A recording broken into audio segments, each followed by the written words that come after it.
A warm welcome to all of you, and thank you for joining me today for my last seminar in the series of seminars entitled Building Policy Consensus on the World Stage, The Pitfalls, Progress, and Possibilities. Throughout this seminar series, we explore topics such as the future of diplomacy and multilateralism, the future of the transatlantic alliance, the challenges of building social consensus, and the need for social innovation. Today, we will concentrate on the path forward, 2020 and beyond. I'm honored to be joined today by the president of the Brookings Institution, General John Allen, who has had a remarkable military and civilian careers. We will discuss the current trends, the reshaping world order for the future, and the complexity of relations in international environment, with a focus on the position and the role of the United States and the challenges and opportunities that President Biden and his administration are facing in restoring America's image and international standing, and restoring trust with America's allies, and in re-engaging in multilateral organizations and institutions. After the end of the Cold War, great power competition was replaced by a unipolar moment of US global predominance. The hopes for a liberal, rules-based world order quickly dissipated, however. We saw tectonic geopolitical shifts and the rise of a new world order characterized by asymmetry, which is today dominated by the US, EU, Russia, China power quadrangle, and the rise of regional actors in new markets such as the BRICS. We see competition for power and influence through various means: military, economic, soft power, or a combination of all. A number of megatrends have marked the 21st century international and security landscape. First and foremost of all is globalization, as the world grew increasingly interconnected through trade, investment, and commerce, travel, migration, a communications revolution, the new media and social networks, as well as the common concerns about the pressing transborder and asymmetric threats and challenges: terrorism, climate change, an increasing number of mostly intrastate conflicts, failing and failed states, economic and social stress, income inequality, etc. The second major megatrend was the onset of the fourth industrial revolution, merging the physical, digital, and biological worlds in ways that, as noted by the World Economic Forum, create both huge promise and potential peril. And I quote, "This is about more than just technology-driven change. It is an opportunity to help everyone, including leaders, policymakers, and people from all income groups and nations, to harness converging technologies in order to create an inclusive, human-centered future." End of quote. In the security environment, the fourth industrial revolution, the rapid development of both connective and disruptive technologies, the 5G networks, automation, and artificial intelligence have compounded the existing threats, along with the reemergence of traditional interstate territorial threats. We have seen the development of technologies that are changing the nature of warfare and that enable new forms of attack, from cyber warfare to sophisticated new weapons based on artificial intelligence, to hybrid action, and even what some refer to as hyper warfare. The use of new and sophisticated automated weapons opens up an entire set of ethical questions on the conduct of warfare. Another megatrend is the communications revolution, which has brought about both opportunities and challenges. It has opened access to information, but also to misinformation, deception, and disruption, illicit activities, radicalization, and even terrorism.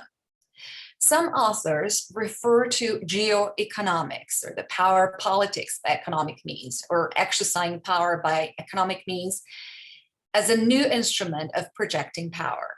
The 2017 US National Security Strategy states that economic security is national security, and economic stability is certainly a precondition for security.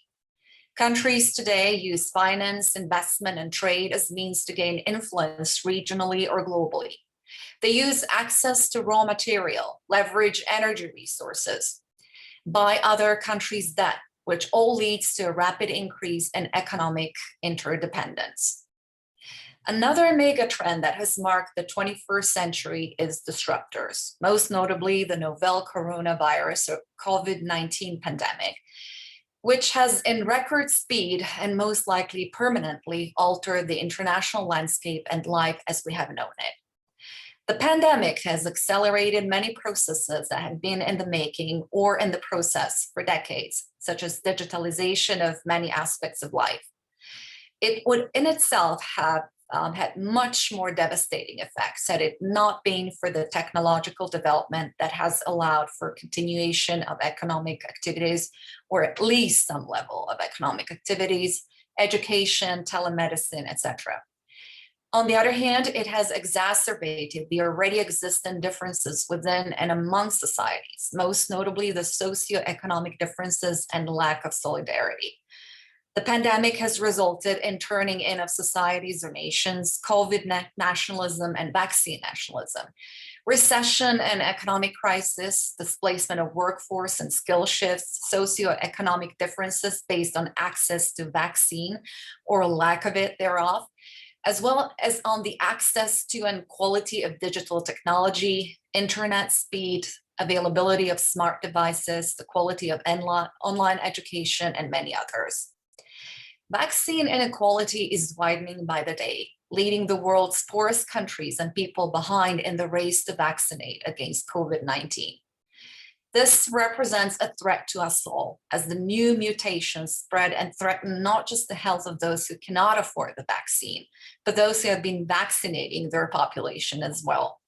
The pandemic could cost the world economy $9.2 trillion through the disruption of trade, markets, and supply chain, with advanced economies accounting for half the loss.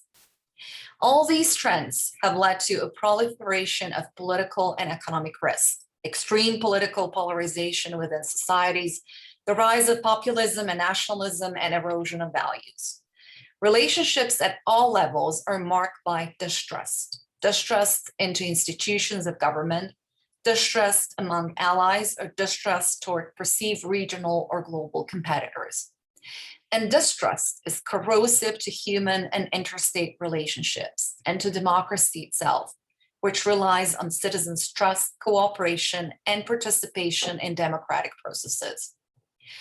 Looking at the challenges that the US is facing today, the absolute priorities of the Biden administration will be to contain the pandemic through accelerated vaccination and to deal with the resulting economic circumstances through $4 trillion of stimulus and infrastructure spending.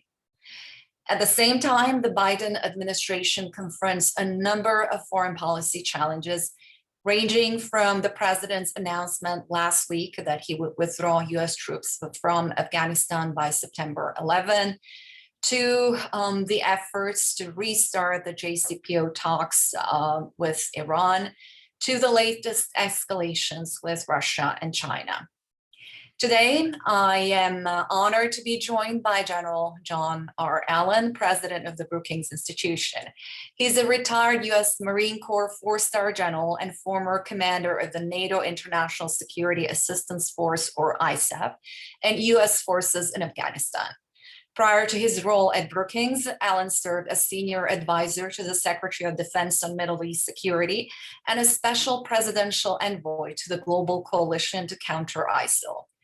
General Allen is the first Marine to command a theater of war, as well as the first Marine to be named Commandant of Midshipmen for the US Naval Academy. Beyond his operational and diplomatic credentials, General Allen has led professional military educational programs, including as director of the Marine Infantry Officer Program and commanding officer of the Marine Corps Basic School. He was the Marine Corps Fellow to the Center for Strategic and International Studies and the first Marine officer to serve as a term member of the Council on Foreign Relations, where today he is a permanent member. He holds a Bachelor of Science in Operations Analysis from the US Naval Academy, a Master of Arts in National Security Studies from Georgetown University, a Master of Science in Strategic Intelligence from the Defense Intelligence College, and a Master of Science in National Security Strategy from the National Defense University. I worked closely with General Allen and his team while he was commander of ISAF in Afghanistan. We worked painstakingly on our joint communications efforts and strategic communications and presenting what we were doing and the gains that we have achieved. We faced many adversities, resolving many crises, not just to keep the public informed, but to prevent further escalation of violence following some unfortunate events, and in particular, green on blue incidents that eroded trust. John, welcome, and thank you very much for joining me for this conversation. Honored to be with you, Madam President. Good to see you again. And it's great to see the Croatian flag behind you. Thank you. Thank you. It's actually, I have to credit one of my student associates who brought it here to the office. Well done.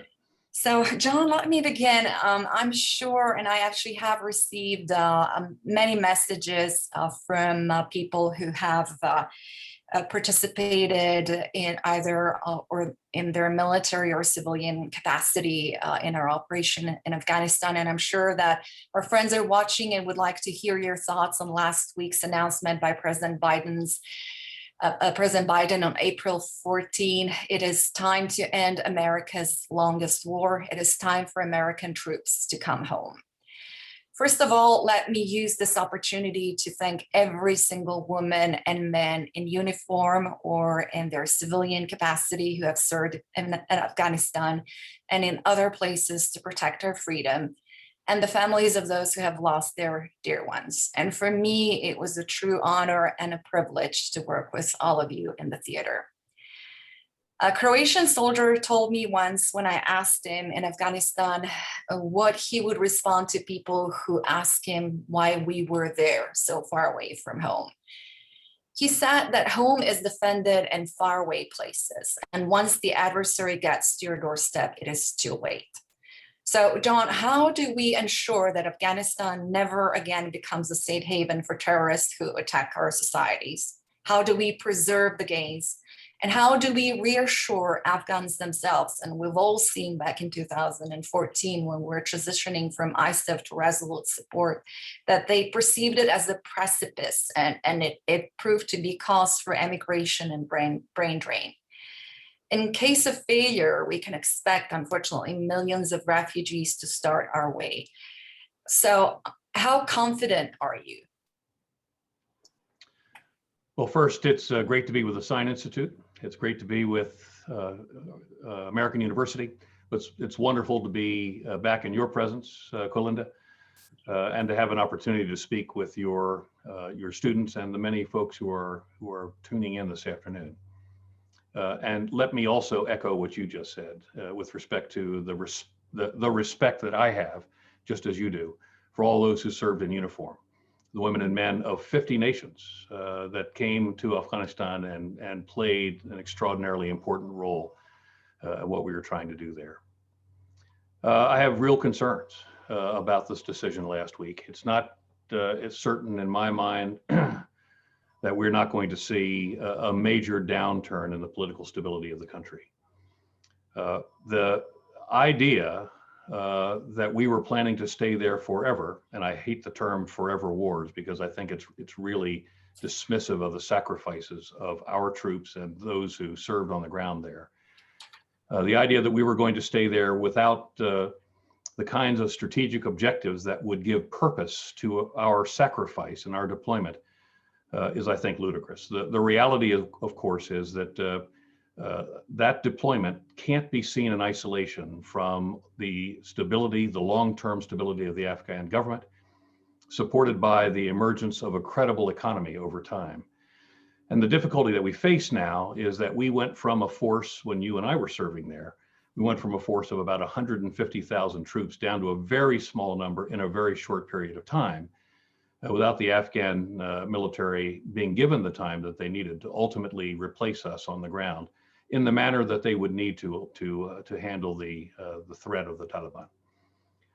We went from a large force to a smaller force, and now with very little notice, actually, going to a zero balance on the ground. Now, there's some real problems with that. One is that this is insensitive in the end to whether there's a peace agreement between the Taliban and the Central Afghan government. Second, while we can say we consulted with our European partners and our coalition partners, I was in the presence just recently of a very senior minister from one of our allies who was fully prepared for his country to participate with the United States for some period of time on the ground, only to then find himself confronted with the announcement that we were leaving in September of this year. So I think in many respects, our partners were prepared for this as well. And then, of course, I think the challenge that we will face is absent the kind of enduring peace that is verifiable and enforceable. We're going to see that the central Afghan government that we've been supporting for so long is going to be under enormous pressure by the Taliban. And you and I both know, and from my own personal experience, I saw that the Taliban were virtually entirely untrustworthy with respect to the kinds of agreements that we would want them to honor for a long-term stable outcome to the political processes in Afghanistan. And there's a variety of reasons for that. There are doctrinal, there are religious reasons for it. And one of the real truths is that Taliban leadership have very little capability in the long term of controlling the actions of the Taliban commanders on the ground. And they often act unilaterally or completely apart from the instructions that they have. So we didn't intend to stay in Afghanistan forever. We just didn't. But we needed to set the conditions ultimately for an enduring peace that was both observable and enforceable over the longer period of time. And so my concerns coming out of this immediately, and like you, my inbox exploded, my phone exploded by people who have both served alongside you and me on the ground in Afghanistan, but more specifically Afghans with whom we sacrificed so much. And now their future is very uncertain because the United States and its coalition partners provided a level of certainty for a stable transition to a peaceful process that now I think is in doubt, and there's real concerns there. So as I look out across my memory of the Afghan terrain, faces come to mind, and immediately the faces of the Afghan women come to mind. Because as you did, and I remember you would visit Afghan women and Afghan girls in Afghan schools, who, by the way, had no chance of ever doing that under the Taliban before the war. And the Afghan women with an opportunity to pursue a career on their own, they had no chance of doing that during the period of the Taliban. And you and your leadership and many of our European partners and Americans, we've put a lot of effort into giving the Afghan women a future. And I really worry about that now. I worry that we're going to see a major flight. I think you used the term brain drain. I worry about that. Because so much of the Afghan population in the years of our presence there were educated along Western lines. There was an anticipation that Afghanistan would emerge from being a conflict society to a developing society and ultimately become a contributing member to the community of nations. And so many of them will view their futures very grimly in Afghanistan. So I worry about the women. I worry about that young strata of Afghan society that has tried to prepare itself to be part of modernity, because the Taliban won't be part of modernity. I don't care what they tell us. So get ready for the refugees to come out. And at a very specific level, for you and I, we served together with many folks who stood on our shoulder and interpreted for us to get us through the hard conversations or give us cultural advice. You know, in the United States, and I know many of the other countries, we created something called the Special Immigrant Visa Program so that these interpreters and their families could come out of Afghanistan because they were marked by the Taliban for retribution. Now, with the United States going to zero on theoretically 11 September of this year, we should all get ready for what's going to happen, because the concern will be that their futures are very grim now. And so the Taliban have increased their military capacities in the field. And add to that the emergence of one of the most abhorrent terrorist organizations in the world. Beyond the fact that Taliban, even though they agreed with the United States to cut their ties with Al-Qaeda and then didn't, There's now the presence of the Islamic State, ISIS, in a province of the Caliphate called the Khorasan. So we've got the Taliban strengthened, we have Al-Qaeda fully tied into the Taliban, and we have the Islamic State, with America going to zero and our European partners going to zero. We should get ready for the challenges that we will face in the future. Certainly, certainly. Thank you, John. Now, I would like to discuss, we will have a stake in this, including the EU, Russia, China, and other powers. So I would like to discuss what I mentioned in the beginning, that sort of we have this quadrangle of US, EU, Russia power established. However, we see that the future of the world order with the shifting power balance and the potential now of some major regional conflicts, globalization versus regionalization, global governance institutions versus regional ones, the rise of extremism and nationalism. So how should the US and all of these global powers and ourselves as a global community be prepared to face these challenges?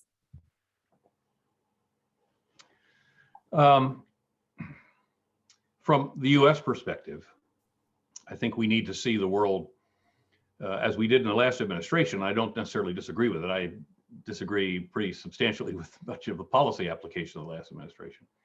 But we should be conscious of the fact that as China continues to emerge, you rightly touched the mega trends, which in many respects will shape the future of the 21st century, within which, in a strategic environment within which now these powers must exist. And as we go forward, it's been clear to me, and you used the term quadrangle, it's an interesting term. I would see a much closer affinity for the United States and the EU moving forward as fellow travelers than as separate entities going forward, because I think there's far, far more that we have in common. Most importantly, our values, our commitment to human rights, our willingness to celebrate the diversity of our societies, all of that, I think, creates greater unity for us as the US and the EU than we would find with the other travelers in the 21st century, the Russians and the Chinese.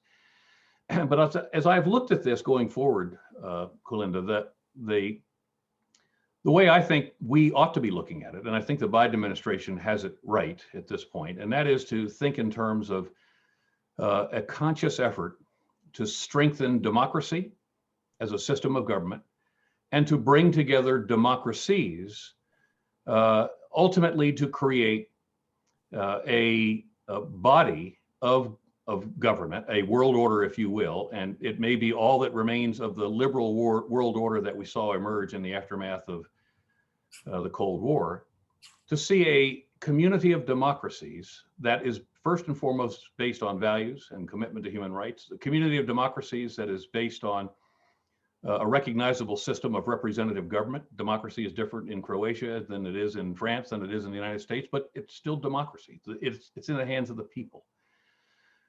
Economic relations, where through free and open trade, we enhance all of our qualities of life. And then very importantly, because I think the 21st century will in many respects be shaped by technologies, which again, you pointed to correctly in the context of megatrends. We have the capacity as sophisticated liberal democracies, sophisticated in a technological sense, we have the capacity to share the benefits of our technologies within that context to improve the quality of life of our people in ways we can't even begin to imagine now. But we also have to recognize that there are other powers out on the horizon who also are technologically advanced, and those technologies in their hands are not going to do us good. You know, these are technologies used to surveil and control their own populations. They're technologies that are being exported under development strategies into the developing world to help other leaders in the developing world control and oppress their populations. And so in many respects, as I think about the future going forward, I think that while it could be a quadrangle, it might in fact be a triangle. where the United States and the EU find great common ground, very importantly though, common interests in our future. And in that context, we have the capacity ultimately to confront the challenges that we will face from Russia and China. And let me just make one other quick point. I'm sorry to go on so long. Please do. There's a term that you hear all the time, and it's widely accepted. It's a term, the West. And you hear people talk about the West all the time. And at Brookings, we use the term because it's relevant, but we're very careful about using that term because in many respects, while people like to use it for its inclusivity, I actually believe it's an exclusive term. And as we think about moving forward and organizing a community of democracies, we should be thinking more about the global impact, the global implications of a community of democracies, rather than orienting ourselves on the West. Why? Because in many respects, some of the best functioning democracies, some of the most vibrant economies on the planet, some of the greatest technological sophistication that we'll find anywhere is in East Asia. And they're close friends. I mean, we're fellow travelers. We're all values-based societies. And India, the largest democracy on the planet, very sophisticated. Now, there are problems with all of these countries, but we should be thinking about inclusivity as we go forward. And in so doing, not create an environment that is intended to contain or to threaten or ultimately to defeat Russia or China, but by the very strength and the power of our capacity to bring together values-based democracies, frankly, simply outcompete them. And that's really the big issue in my mind. Absolutely. First of all, we want to avoid that the West against the rest. There you are. Exactly. And in my opinion, I actually resent it very much when we qualify values in geographical terms, such as Western values, as you rightly pointed.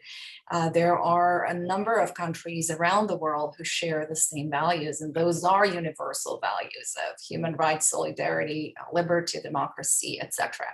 We will talk about the EU-US relationship a little bit later, and I like your point about this triangle, and I'd like to see with you whether you think it's going to work with the challenges that the Biden administration is facing.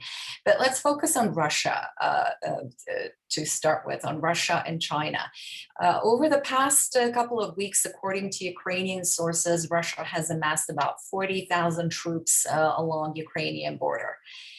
That Russian buildup has reached the point that it could provide the basis for a limited military incursion. William J. Burns, director of the Central Intelligence Agency, told the U.S. Senate Intelligence Committee. It is something not only the United States, but our allies have to take very seriously. So that will be one of the points of discussion for our transatlantic relationship as well. So we have seen an escalation of a diplomatic war, both in the U.S. and Europe, expelling each other's diplomats, the US and European countries and Russia and vice versa. The US Secretary of State Blinken met with NATO Secretary General Jens Stoltenberg, and they condemned Russia's military buildup. The Biden administration introduced new economic sanctions in retaliation for cyber attacks, the 2020 election interference, and a few other issues.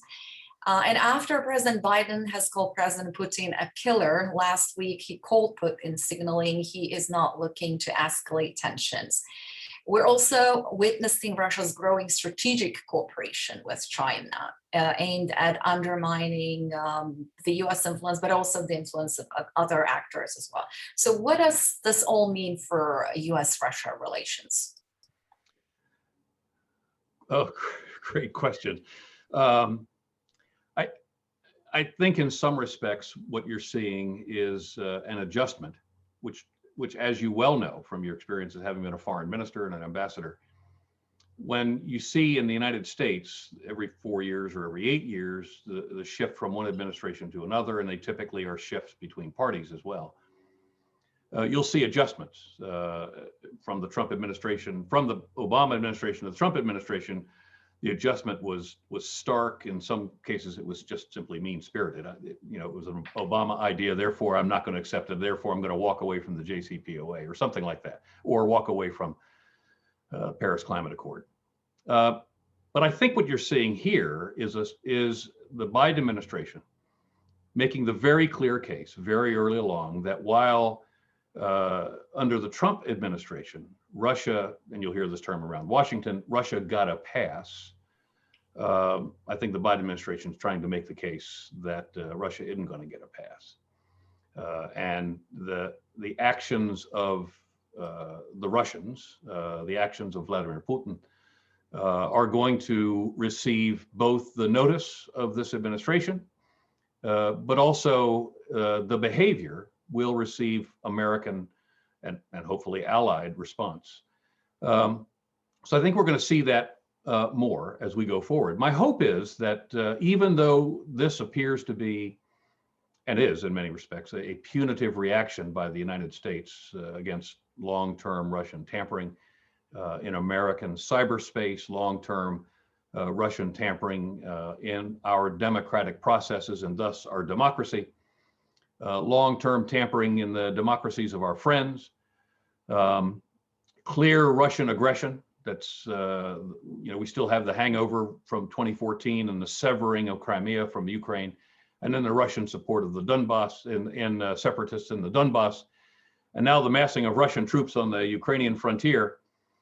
All of that is quite provocative. When you accumulate all of that, it's quite provocative.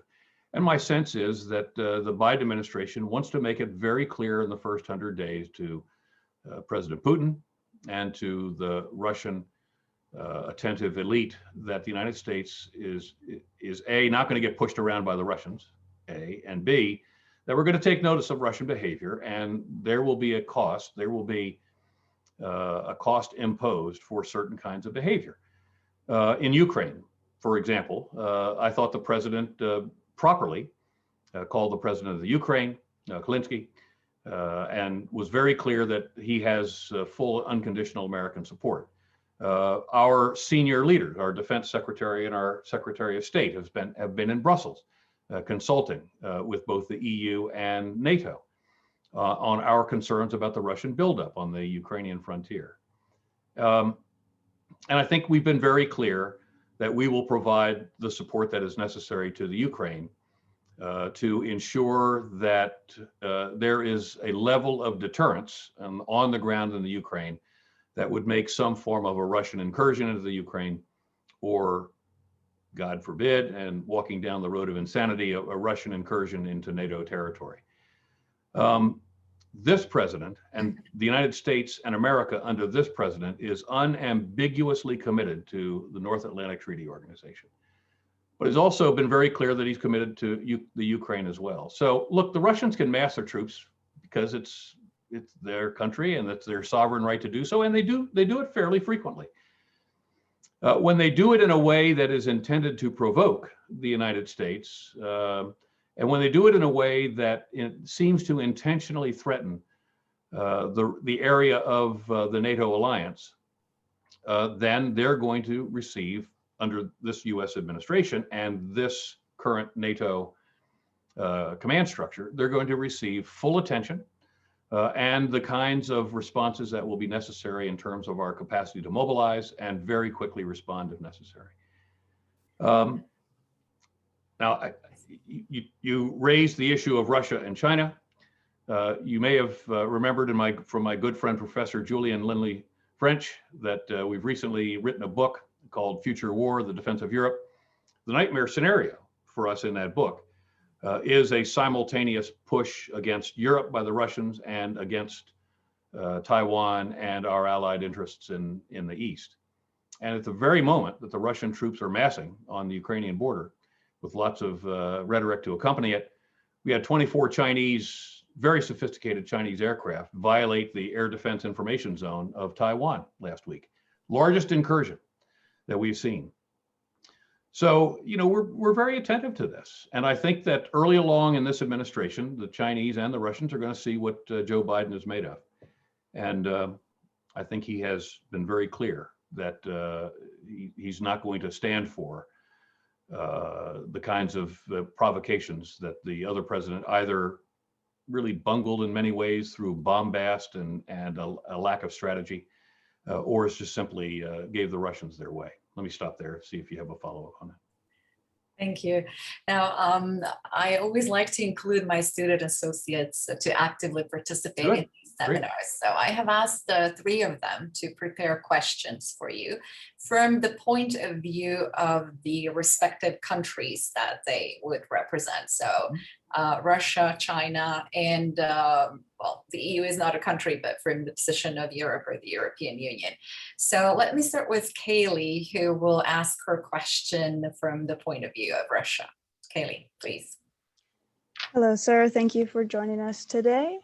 So my question for you is, with the recent implementation of sanctions against Russia, the Kremlin may be feeling increasingly threatened or provoked by the US. So what advice would you give to the Biden administration going forward to diffuse tensions with Russia, especially within the context of increasing cybersecurity threat? Well, I think a couple of things. First, thank you, Kaylee, for asking that question and for doing it in English and not Russian. Much easier for me to understand. I've always advocated having a constructive dialogue, even with our opponents and even our enemies. The less you speak, the less contact that 2 parties have that are appearing to square off in an environment that could result in hostilities. The less contact you have, the more individual actions or words can be misinterpreted. Provocations can ultimately create actions, and then we lose control of the situation. So even though we have leveled some pretty substantial sanctions on Russian individuals and entities and have expelled Russian diplomats, we should be actively talking to the Russians. There's just no doubt about it. And I was very pleased. For those of you who may not have seen it, there's something out there called the Interim National Security Strategy Guidance, which this administration issued very early along in its 100 days. Sometimes the NSS, National Security Strategy, takes years to get out, and by then it's almost too late. But one of the points that was made very early along in this administration is that the Biden administration will rely a great deal more on diplomacy than leading with the military dimension of American power. America, like all countries, have got measures of power, which in combination help you to accomplish your foreign policy. But the wise foreign policy has as its leading edge typically diplomacy. And I think that we should be looking, even though we will be very clear about what we will not tolerate from the Russians with respect to tampering with our democracy or our elections or our cyberspace, we ought to be very clear that we're willing to find areas of common interest with Russia and be willing to talk about common interests of Russia. No good strategy can rely solely on containment or confrontation, because you get a little bit of experience this, as well as Madam President. The distance from confrontation to conflict is very short, especially when you're not talking. So let's talk. Now, it doesn't mean we won't hold them accountable. It doesn't mean we won't level sanction. Doesn't mean we won't kick out diplomats. We've got diplomats probably packing right now, coming home, because that's the way this works. But let's give a chance for diplomacy to actually do what diplomacy should, which is to be the leading edge of our foreign policy objectives. Does that help? Thanks. Yes, thank you. Great question. Certainly a good way forward to avoid from confrontation to become conflict. Now, moving on to China, and in this context, Beijing is now openly challenging the United States, which was quite obvious last month in Anchorage, Alaska. China has become one of the world leaders in innovation, particularly in the digital sector. At the same time, you mentioned yourself, China has ramped up its military overflight incursions into Taiwan's air defense zone shortly after the US State Department issued guidelines loosening the rules for US government officials engaging with Taiwan. So in the context of US relations with China, we most often hear 3 words or concepts: cooperation, competition, and confrontation. What is the way forward, in your opinion? Yeah, well, you really framed it nicely, frankly. And those three words actually are three of the four words we use at Brookings, and we've used them for a long time.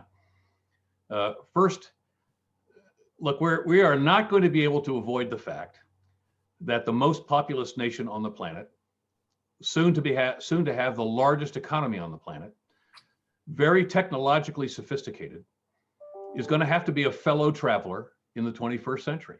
Any strategy that envisages containing China is a failed strategy. It just isn't possible.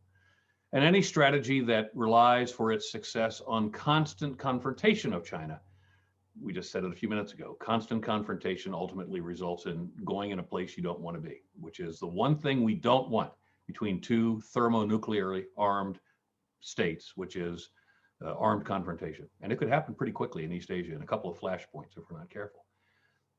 So I absolutely agree on the, if you will, formulation of cooperation, competition, and confrontation.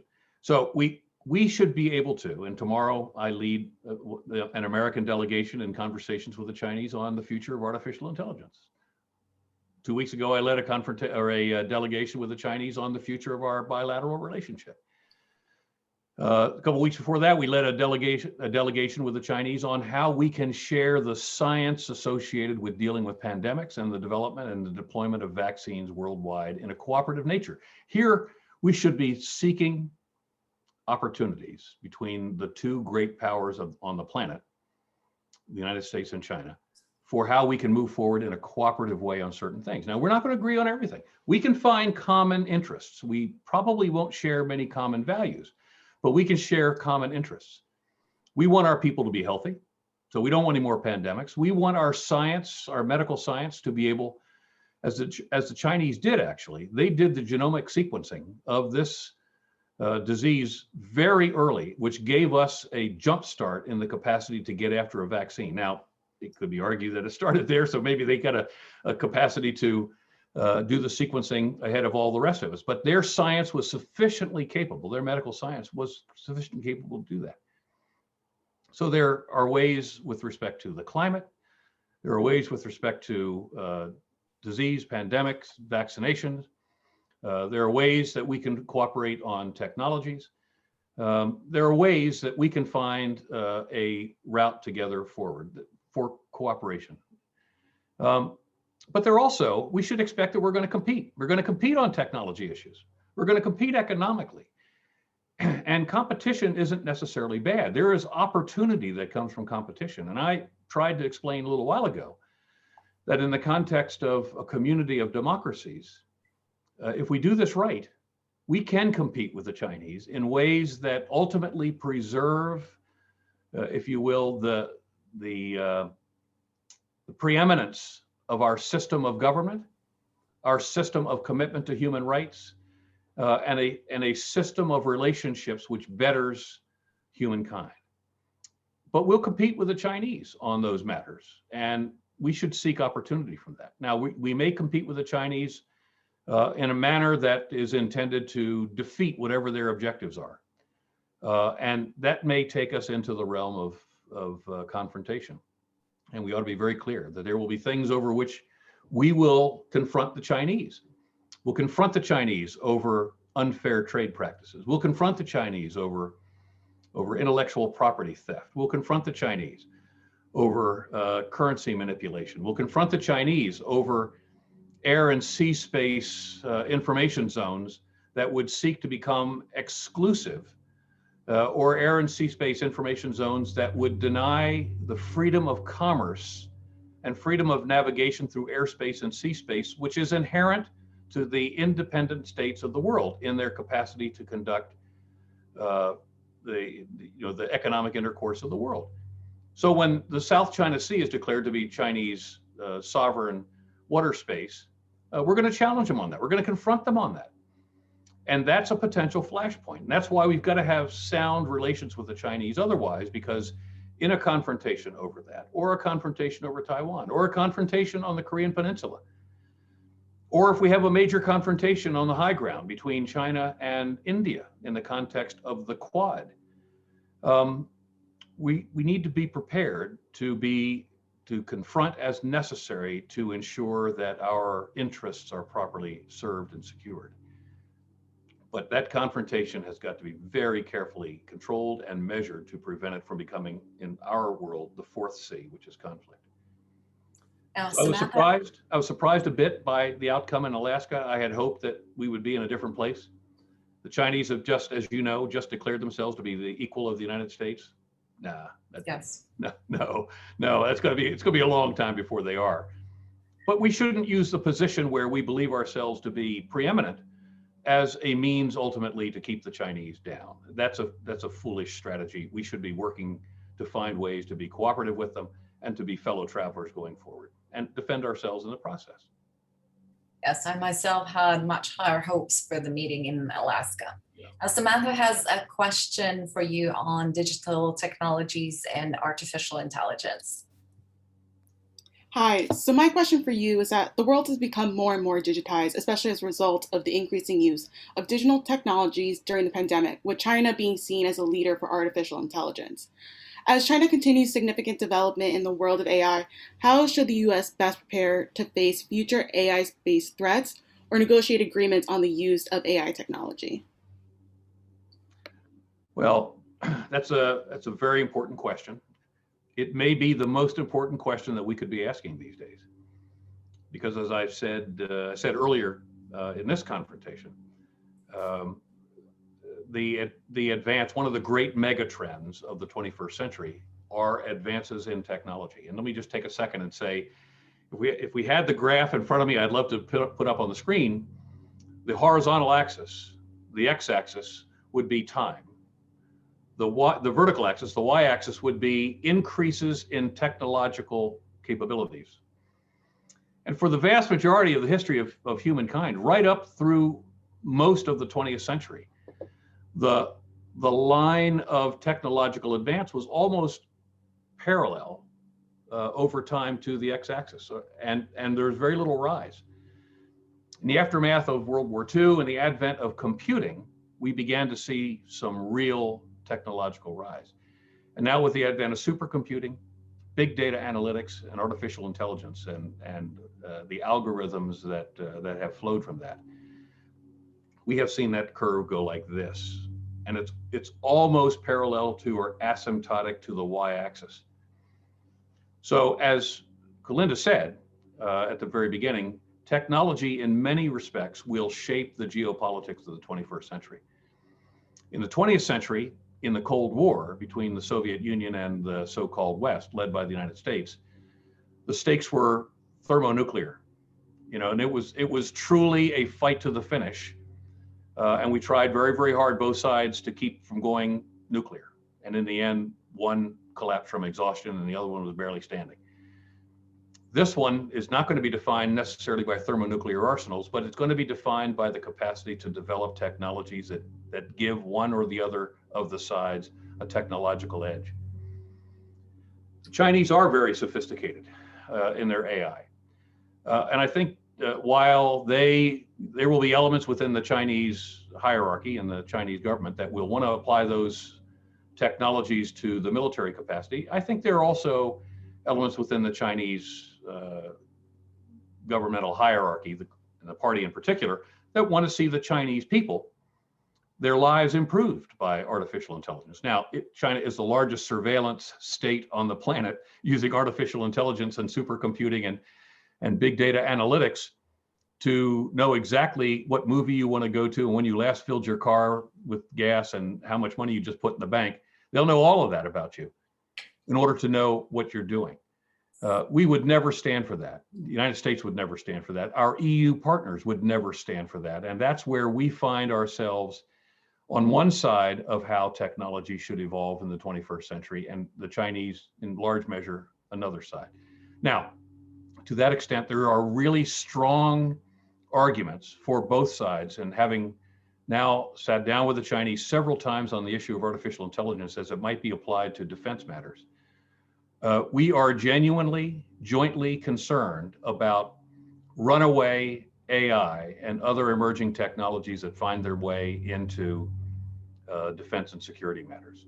And, in many respects, One of the things that I was involved in and have been involved in now for some period of time is the development of this theory called hyperwar, which is war that is fought at such a speed by virtue of the emergence of artificially intelligent systems for intelligence gathering and analysis, command and control, and ultimately the employment of weapon systems, that the speed of conflict, which is in the end what really counts, the speed of conflict is so fast, now we begin to worry about the role and the presence of the human in this.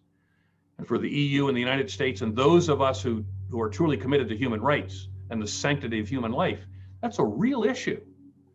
But for those who are not so committed to the sanctity of human life and human rights, being faster than us in war is a real advantage.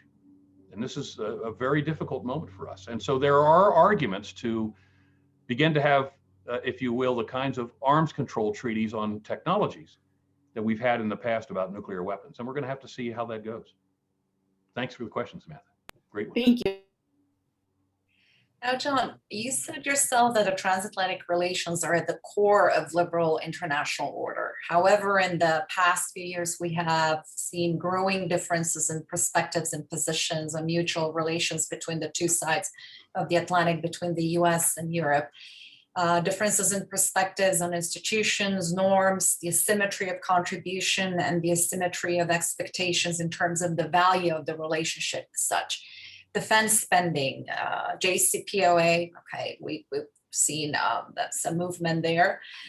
Nord Stream 2, TTIP, then the EU signed the comprehensive agreement on investment with China.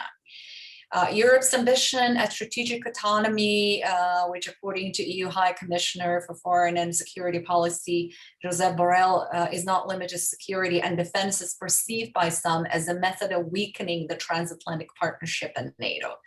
Borrell himself said that no one disputes the vital character of the transatlantic relationship. And no one advocates the development of a fully autonomous European force outside of NATO, which I would agree remains the only viable framework to ensure the territorial defense of Europe. We've seen the EDF and PESCO as good illustrations of strategic autonomy. However, we've also seen high expectations and attempts from the other side of the Atlantic to improve the relationship. Last December, the European Commission proactively presented its plan for transatlantic cooperation with the new administration ambitiously titled A New EU-US Agenda for Global Change. Presidents Macron, Chancellor Merkel, and other leaders have publicly expressed their desire to work closely with the United States on global challenges and on mutual relationship. So there are these high, I would say huge expectations on my side of the Atlantic from President Biden to transform the transatlantic relationship. And with all the domestic issues on his plate, how difficult will it be for President Biden to live up to these expectations? And how do you think the Biden administration should best proceed in bolstering and improving relations with the EU? You mentioned yourself bringing together of democracies, and I believe that was President Biden's idea to organize a summit like that in Washington, D.C. soon after he assumed presidency. Now, I believe on April 30th, it will be 100 days for the new administration. And of course, the pandemic has prevented such an event. But how can we work together in order to manage these expectations while at the same time making very specific and concrete steps in facing the challenges that we both face? Well, as we look around in the United States, if planted in Washington, as you look around the world in the 21st century, and I think it's very clear to the Biden administration. It may not have been clear to the Trump administration, or if it was not going to receive service. There are a number of relationships that we have to acknowledge in the 21st century. For example, we use, where I come from at Brookings, we use the term with respect to the Chinese. This will be the consequential relationship of the 21st century, the US and China. Consequential. Maybe good, maybe bad, but it's consequential, and it is the most for us. Now we see India. India is an extraordinarily important country, and it gets almost no treatment in conversations like this. We see India in the 21st century as the indispensable relationship for the United States and the community of democracies. But when we think about Europe, when we think about the Euro-Atlantic or the transatlantic relationship, whichever the term is that we'll use, we call that the essential relationship. It's essential. If we are not united going forward, then I think we're going to be in serious trouble. United in our values, united in our commitment to human rights, united in our commitment to the rule of law, really important. Just those three character traits, if you will, of our relationship. United in our capacity where we find differences to still have the kind of civil diplomatic conversation necessary to try either to resolve those differences or acknowledge that they are and not have those differences be in the end divisive in our capacity to find our way forward together.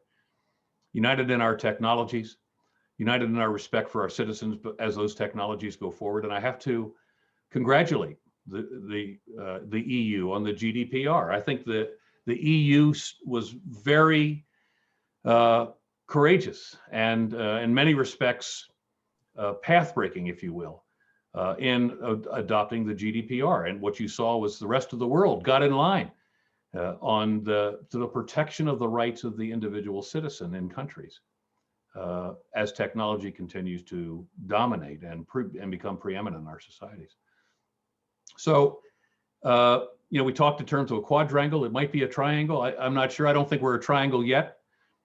But I think what we, in our respective, the capitals of our democracies, as we think about the challenges of the 21st century, climate, rapid urbanization, the demography that is changing so dramatically in the developing world where the populations are becoming so youthful, where in our worlds, the developed worlds, the populations are aging. As we think about those mega trends, there's tremendous argument for the EU and North America, I'll put it that way, for the EU and North America to find common ground going forward together. And to do so in ways that enhance our respective capacities to govern, our respective capacities to respect the rights of our populations, to take advantage of the robustness of our economies, and ultimately to aggregate the capabilities of our technologies to the benefit of our populations. And if we don't do that, I think what we will find is there will be a Chinese way forward. Authoritarian capitalism will find a Chinese way forward, which will have in close orbit the Russians. The Russians will not, they're not a preeminent power, they're a regional power. We will find a US way forward, and we may find a European way forward. And I think that the future of the 21st century and the future of our people collectively are not served ultimately if we have a bifurcated system between the United States or North America, but the United States and Europe going forward. And so we've got to find, and I think the Biden administration, both in terms of the strengthening of you've seen the appointments, Kolinda, you know who these folks are. You know they've got a lot of experience in presidential administrations and have been through a hot fire in other crises. He's appointed a great team of people that represents the greatness of American diversity in ways we have never seen before in any administration. So that's the first thing. He's got great people. Those people are going to strengthen American institutions, which can reach out to their counterpart institutions in the EU. And we should not be afraid of the EU. The EU should be considered to be a partner and a friend and our closest fellow traveler going forward. Now, the United States won't become part of the EU. We'll have differences, but we should find as much possible common ground because of our common values as we go forward. Because if it is the essential relationship of the 21st century, we have to work on it as best we can to ensure that the outcome of our relationships strengthens our values, strengthens and protects our people against what will be the inevitable challenges that will come to us from other sources of challenge and other systems of government and other hostile forms of technology and transnational challenges like climate. If the EU and the United States don't lead on climate, we're in trouble. And they have to lead on climate. And if the Chinese join us in this, and India, we can get a lot accomplished. But if we can't come together on those kinds of things, we've got a real challenge ahead of us. Sorry to go on so on. No problem. Now we're nearing the end of the hour. However, Ethan, I would like for Ethan to ask his question on the EU. Thank you, Kolinda, and good afternoon, General Allen. Thank you for being here again. As you've mentioned previously, the US and Europe have numerous common interests and values, but one they do sometimes diverge, and one area is in economic and trade relations. The EU perceives itself and is perceived by many as a global regulatory power that can export its regulations around the world. And one example that you've mentioned is the GDPR. So what advice would you give to President Biden for the US to have a greater role in setting global regulatory standards in relation to the EU's unilateral globalization of its often divergent and stringent standards? Well, it's a tough question. I am not, because I'm sitting here today talking to you, I'm not an economic advisor to President Biden. But, I would say that the US active involvement with the EU on the establishment of the right kinds of regulatory environment should not be seen as a foreign act for us, because in so many ways, the EU is ahead of us, frankly, in these areas. The last administration rolled back an awful lot of our regulatory commitments. Meanwhile, and frankly, did not invest or seek to create an investment environments in many of the technologies that we truly need to invest in going forward in the 21st century: AI, nanotechnology, biotechnology, et cetera, et cetera. The EU, on the other hand, has had a fairly comprehensive capacity to see the way forward on many of these areas, and have moved forward with the establishment of a regulatory environment. What I hope doesn't happen is that we have bifurcated regulatory environments, and we will diverge from the EU's environment just as they'll diverge from ours. But we ought to be in constant conversation. Our economic entities, our Council of Economic Advisors, the US Trade Representative, et cetera, we ought to be in constant economic conversation with the EU to find those areas where our regulatory and their regulatory perceptions coincide and intersect, and where they don't, let's find out why. And if we're not going to be able to find a common way forward, then acknowledge that reality and try to protect ourselves as best we can in the context of our own populations. But in all things, my own view is that the transatlantic relationship, North America going forward with the EU, is really the only way to do this, and to do it in a way as a basis for the creation of a community of democracies, I think is utterly essential going forward. A part of which is a regulatory environment that promotes the idea of a community of democracies in all of its various facets and forms and implications. Thank you. Thank you. Great question. Now, John, briefly, I cannot close the seminar without asking you on your thoughts on reconciliation, as the leitmotif of this whole seminar is finding common ground at home and abroad. And I know that the Brookings Institution has started a project on reconciliation and is very much involved in that. So if you can just briefly tell us a little bit about it and what you're thinking, what your goals are with all that. Well, the goal is to create an environment where bipartisanship can be found throughout all echelons of the American society. In so many ways, in the last administration in particular, being bipartisan was considered a weakness. The polarization that occurred in the last administration wasn't unique solely to that administration. It had been going on now for many years. And as we became more polarized between the two parties, as we became more polarized in the doctrine, if you will, of the two parties, our respective, the supporters of the respective parties were pulled farther and farther apart. Now, that was both accelerated and massively exacerbated in the last administration. And I think the horror that all of us had as we watched the early attempts by the administration to deal with the pandemic and politicize the pandemic in such a way as if you're a Trump supporter, you don't wear a mask. And if you aren't a Trump supporter and you're wearing a mask, then you clearly are a Democrat. Or if a state's in trouble with respect to its medical situation, the administration, or at least the president, would act differently, whether it was a blue state, a Democratic state, or a red state, a Republican state. That was simply horrific. And we're somewhere near 570,000 dead. And I think if people have been listening to the medical professionals that tried to serve the last administration, a lot of them didn't need to die.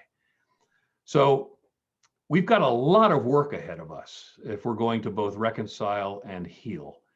And it's going to be at multiple levels of government. It can't just be something that comes from Washington. It has to occur at the state level, has to occur at the municipal level, has to occur at the county and local level. It has to occur in an interfaith manner. Civil society has to be deeply involved. And the way you move forward on this, and it is not easy. We didn't get this way last Tuesday, and we are not going to solve this next Tuesday, is to find where there is common ground, even when we find ourselves politically polarized. Find that common ground, seek to then capitalize on the goodwill that can come from our ability to agree on common objectives within our societies and begin to build out from there. But look, this president had a global pandemic to deal with. This president had the greatest economic shock that we have suffered since 2008, maybe since the Great Depression. This president had to deal with in the aftermath of a national reckoning on race that we haven't seen since the civil rights movement in the 60s. Now, any one of those would have been nearly overwhelming for any president. He had all three of those intersecting simultaneously with a very serious climate problem smeared on top of it, plus the America First outcome, which alienated so many of our allies overseas. So when we seem to some extent to be a little slow on getting some things done, when people imagine the enormity of what this administration and what this president is dealing with, reconciliation can in fact occur to some extent through success of his actions. If he's able to flatten the curve and he's able to make America well again, if he's able to get the economy going again, if he's able to undertake legislation which can really get after the systemic racism that has so characterized our nation since almost the first settler stepped foot in Jamestown or in Plymouth Rock. If we can get after all three of those things and do it in a constructive way that benefits the entire American society, then our deeds and not just our words can fill the void of reconciliation and healing. And I'll stop it there. Thank you, John, for those wonderful thoughts and for your participation today. It has been a most interesting conversation. My pleasure and honor. Thank you. Thank you. And I thank the Stein Institute of Policy and Politics for their confidence and for providing me with this opportunity to share with you my experiences, my values, and my deeply held beliefs in public service and equal opportunities for all. I thank my student associates, Ethan, Jack, Kaylee, Luis, Reed, and Samantha for their hard work in helping me with the seminars. Your cooperation and your work has been invaluable, and I wish you all the best.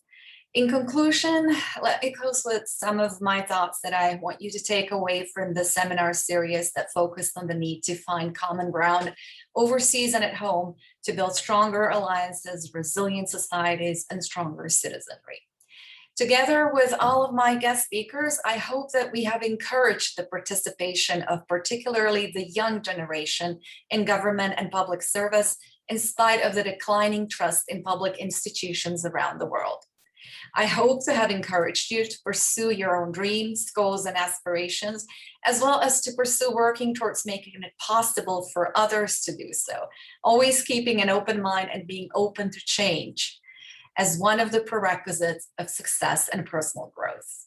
Gender parity remains one of our primary goals if we are to achieve equitable societies and employ the full potential of our communities and countries. Education is the single most important development tool for any individual, community, nation, and for the global community. It is also a most powerful weapon against inequality, prejudice, hate, and extremism of all kinds.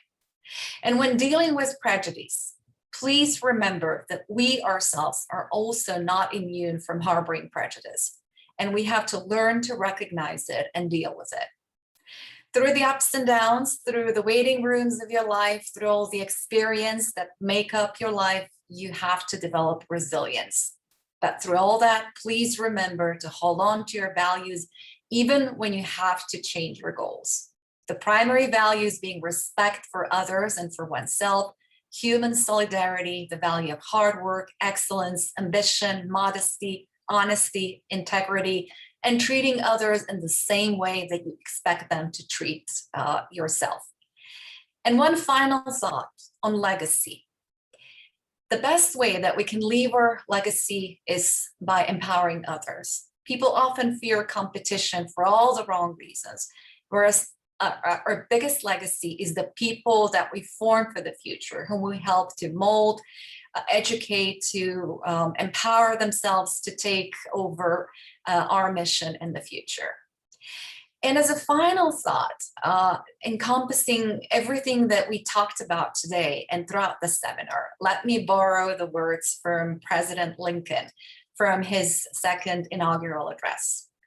With malice toward none, with charity for all, with firmness in the right, as God gives us to see the right, let us strive on to finish the work we're in, to bind up the nation's wound, to care for him who shall have borne the battle, and for his widow and orphans, to do all which may achieve and cherish a just and lasting peace among ourselves and with all nations. And this is my wish for you, all in America, and for all of us around the world. Thank you very much for joining me in this serious seminar, and I wish you all the best. Most of all, health, prosperity, and security during these unprecedented times. Thank you.